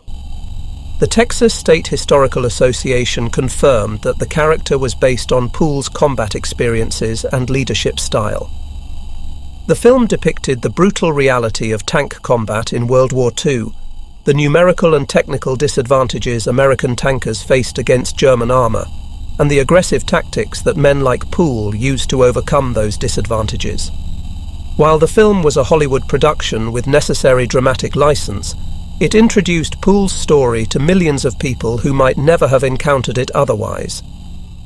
The film's depiction of a Sherman tank crew fighting against overwhelming odds, using superior tactics and crew work to defeat technically superior German tanks, captured the essence of Poole's combat philosophy. The character Wardaddy's aggressive leadership, his unwillingness to retreat, his determination to close with the enemy and destroy them before they could bring their superior firepower to bear. These traits came directly from Poole's documented combat style and the eyewitness accounts of soldiers who served with him in the 3rd Armoured Division.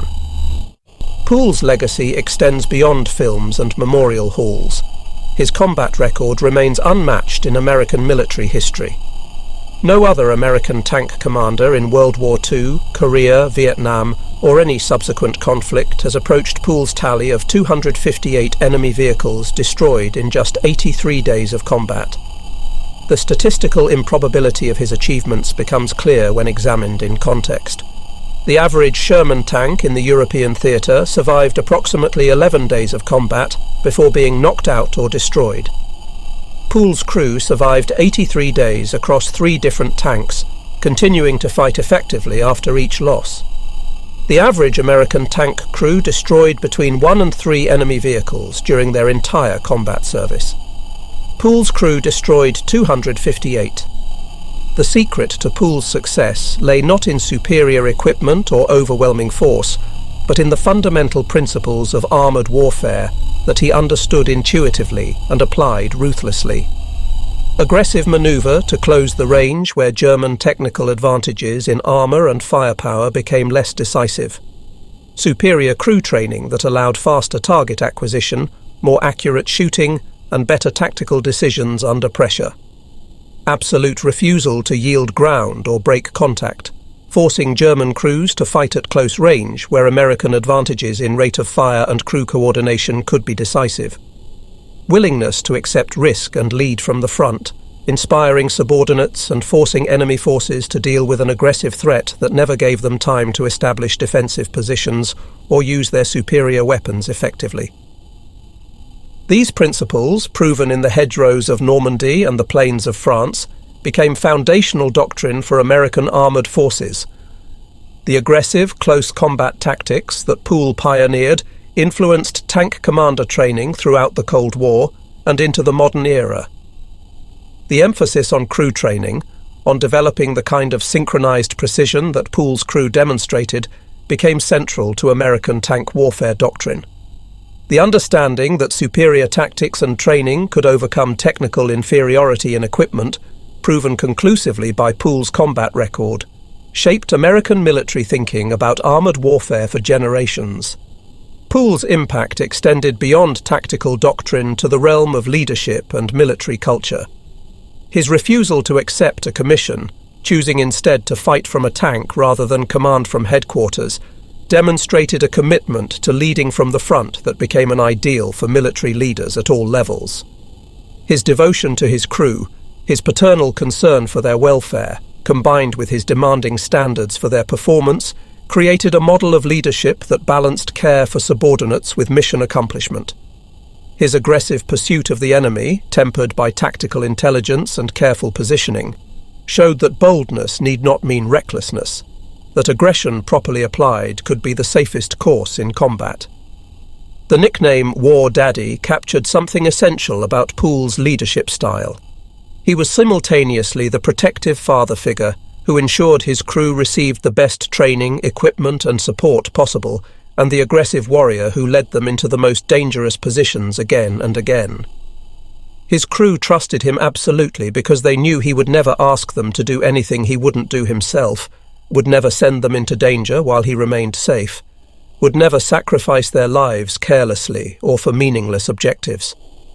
That trust, built through months of training and validated in dozens of combat engagements, created a bond between Poole and his crew that death could not break. The crew members who survived Poole's 83 days of combat carried his lessons and his memory throughout their lives. Wilbert Richards, the diminutive driver who could maneuver a Sherman through impossible positions, returned to civilian life after the war, but remained in contact with other crew members and attended 3rd Armoured Division reunions whenever possible. Bertrand Close, the teenage bow gunner who had proven so deadly with his machine gun, similarly returned home and built a life shaped by his experiences in Poole's crew.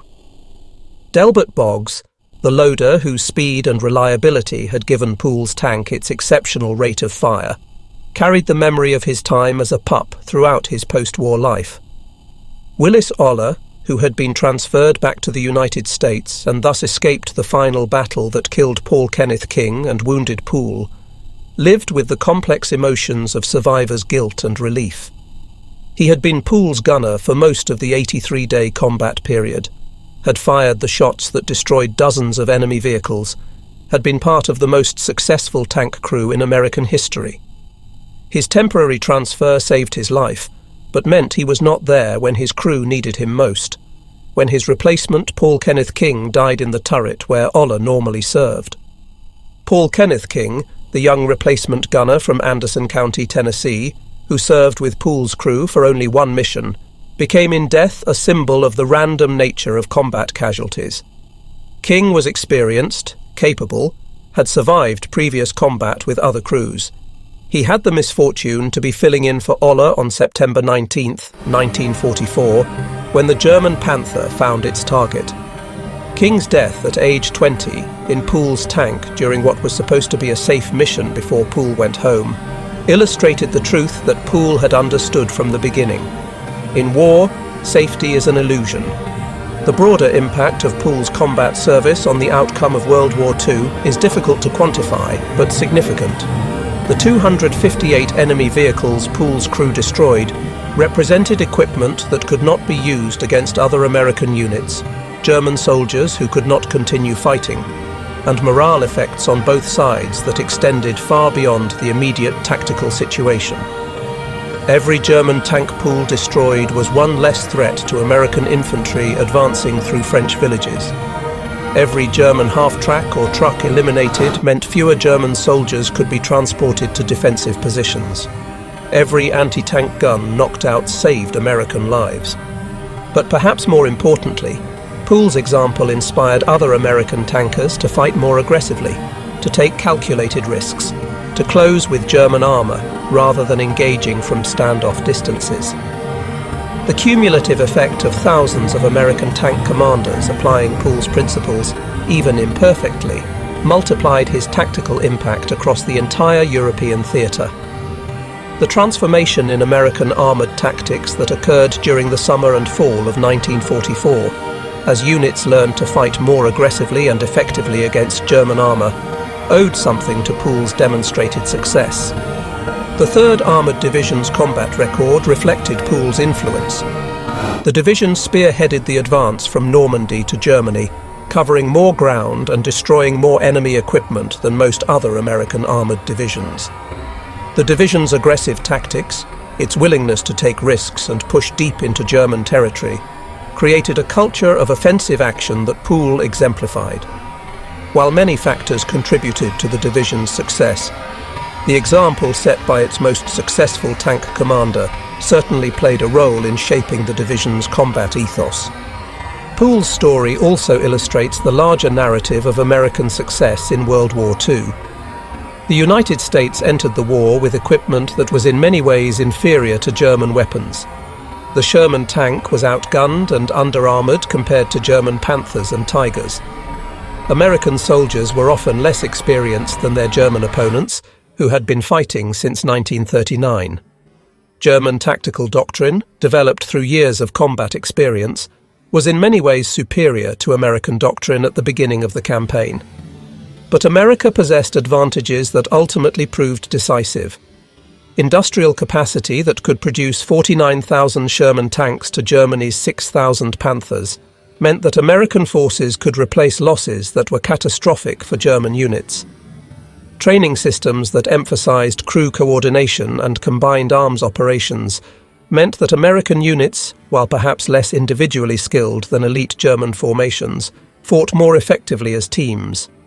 A culture that valued initiative and aggressive action at all levels meant that men like Pool could rise to prominence based on demonstrated ability rather than aristocratic background or party connections. Pool embodied these American advantages. He was a farm boy from Texas with no military heritage or social connections, who rose to become the most effective tank commander in American history through skill, aggression, and leadership.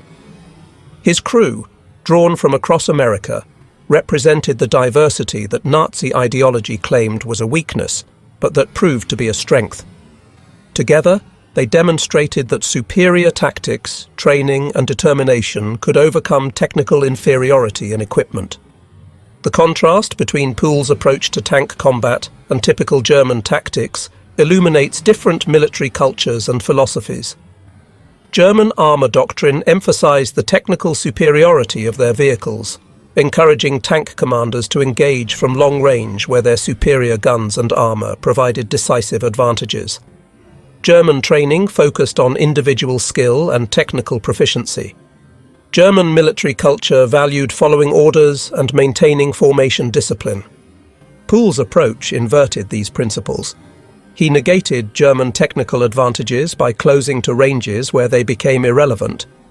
He emphasized crew coordination over individual skill, understanding that 5 men working in perfect synchronization could outfight 5 individually skilled men working independently. He valued initiative and aggressive action over formation discipline, often operating alone or with minimal support rather than waiting for coordinated attacks with other units. These contrasting approaches reflected broader differences between American and German military culture. The German military, shaped by centuries of Prussian tradition, valued hierarchy, discipline, and technical excellence. The American military, shaped by frontier tradition and democratic values, valued initiative, adaptability, and practical results.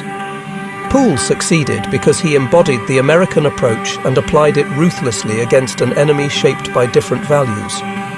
The ultimate vindication of Poole's tactical philosophy came in the broader outcome of the war. German technical superiority in tank design did not prevent German defeat. The technically superior Panthers and Tigers that dominated German armour production in 1944 and 1945 could not compensate for Germany's industrial weakness, strategic overextension, and the accumulated effects of years of combat losses. American Shermans, derided by some historians as inferior death traps, played a crucial role in defeating Germany by applying superior numbers, better crew training, and more aggressive tactics. Poole's story complicates simplistic narratives about American tank warfare in World War II. The Sherman has been portrayed in popular culture as a poorly designed death trap that got American soldiers killed through inferior firepower and armour protection. This narrative contains some truth. The Sherman was outgunned and under-armoured compared to German medium and heavy tanks. American tank crews did suffer high casualties, and many Sherman tanks were destroyed in combat. But Poole's record demonstrates that the Sherman, in the hands of a well-trained aggressive crew, was a highly effective combat vehicle.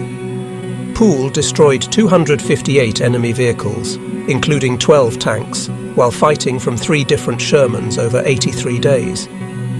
He survived 3 complete tank losses and continued fighting effectively after each one.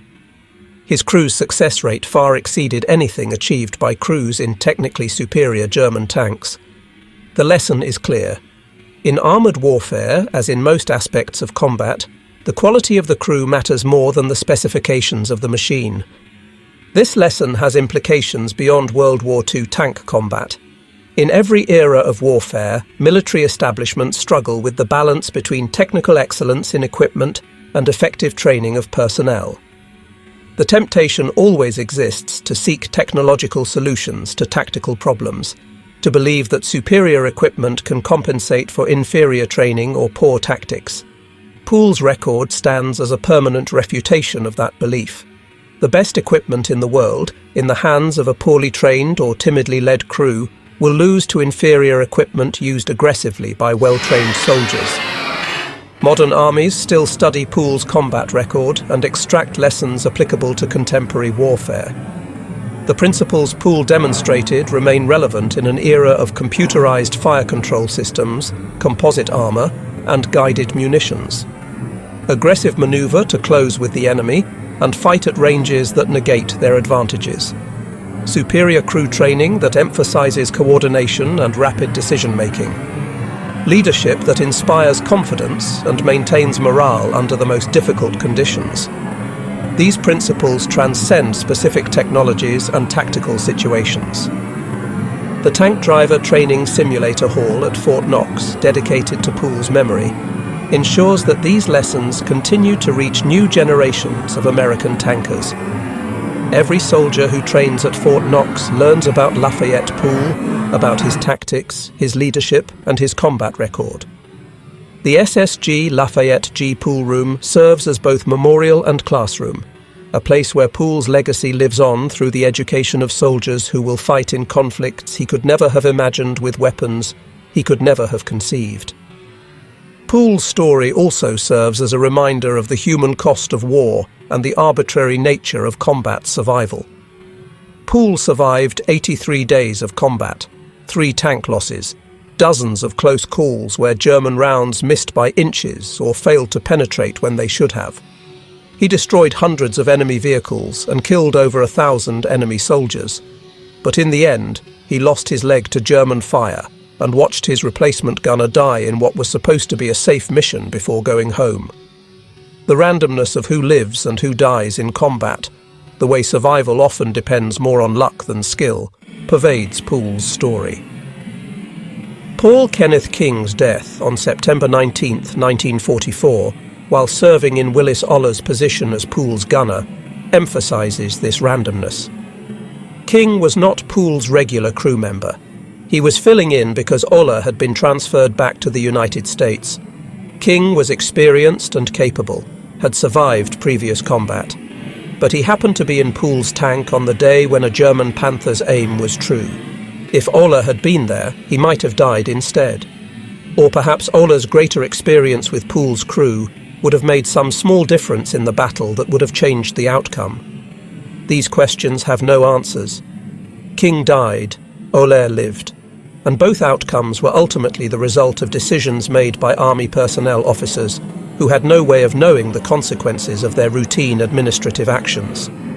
Pool's own survival through 83 days of combat, followed by his wounding on what was supposed to be his safest day, carries similar ironies.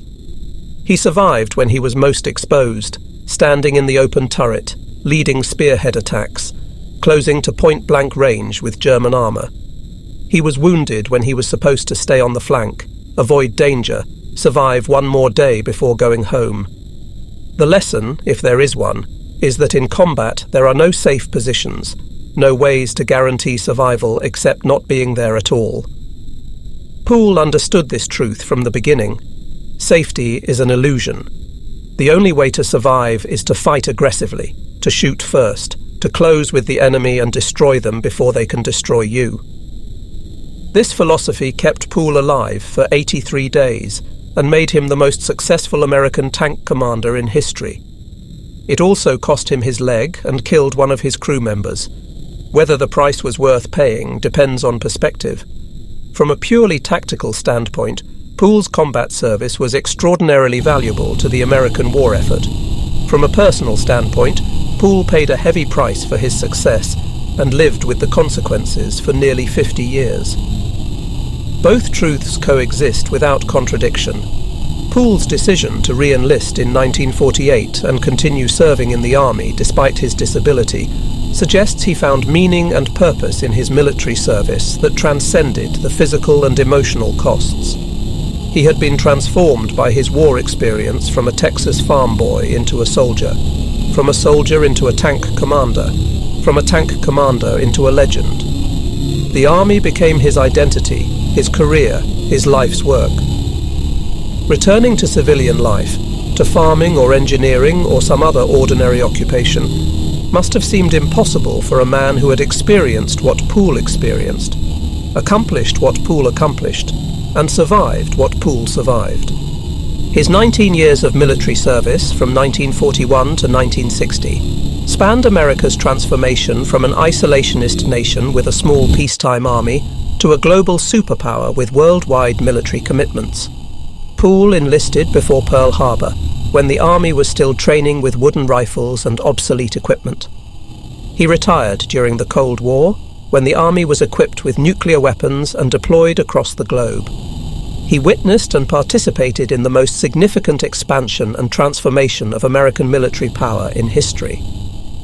His death in 1991, just months before the Soviet Union collapsed and the Cold War ended, closed a chapter of American military history that he had helped write. The veterans of World War II, men like Pool who had fought to defeat fascism and preserve democracy, were beginning to pass away in large numbers by the early 1990s. Their generation had literally saved the world from Nazi tyranny, had rebuilt Europe and Japan through the Marshall Plan and occupation policies, had established the international order that defined the second half of the 20th century. Pool's generation, tested in the crucible of total war, proved that democracy could fight and win against totalitarianism, that free societies could match the military effectiveness of dictatorships, that American values were worth fighting and dying for. Pool's legacy, embodied in his combat record, his leadership example, and the soldiers he trained during his post-war service, continues to influence American military culture. The aggressive tactics he pioneered remain central to American armored doctrine. The emphasis on crew training and coordination that he demonstrated continues to define American tank warfare. The model of leadership he provided, combining paternal care for subordinates with demanding standards and personal example, remains an ideal for military leaders at all levels. But perhaps Pool's most important legacy is simpler and more personal. He proved that an ordinary American, a farm boy from Texas with no special advantages or privileges, could through courage, skill and determination become extraordinary.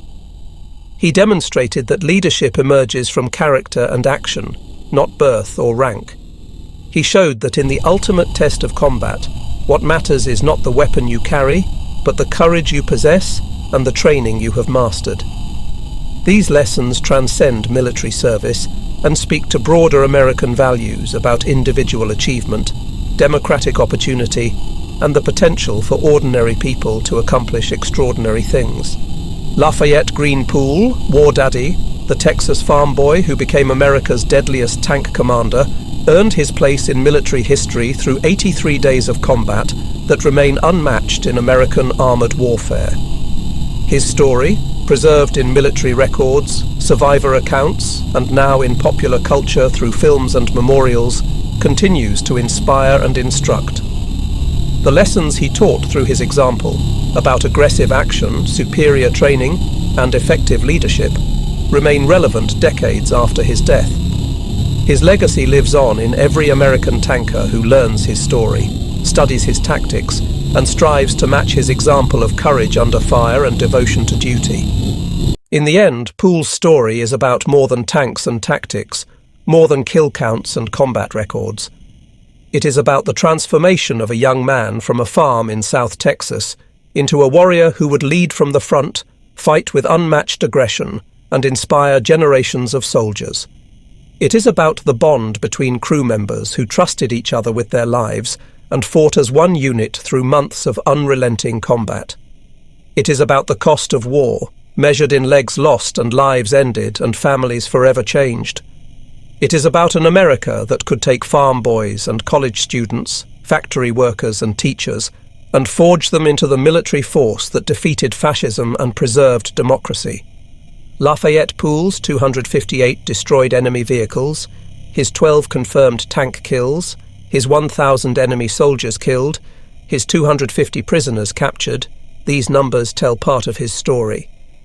But the complete story includes his refusal to accept a commission so he could fight from a tank, his devotion to his crew and their absolute trust in his leadership, his survival through 3 tank losses and his determination to continue fighting after each one, his decision to re-enlist despite his disability and serve for another 12 years, his influence on generations of American tankers who learned his tactics and studied his example, his loss of his son to war in Vietnam, connecting his World War II service to the next generation's conflict, his death in 1991, having witnessed America's victory in the Cold War that followed the Hot War where he made his name.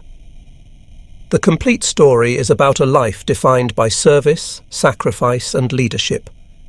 It is about a man who found his calling in the chaos of combat, who discovered that he possessed gifts for tactical thinking and aggressive action that made him exceptional.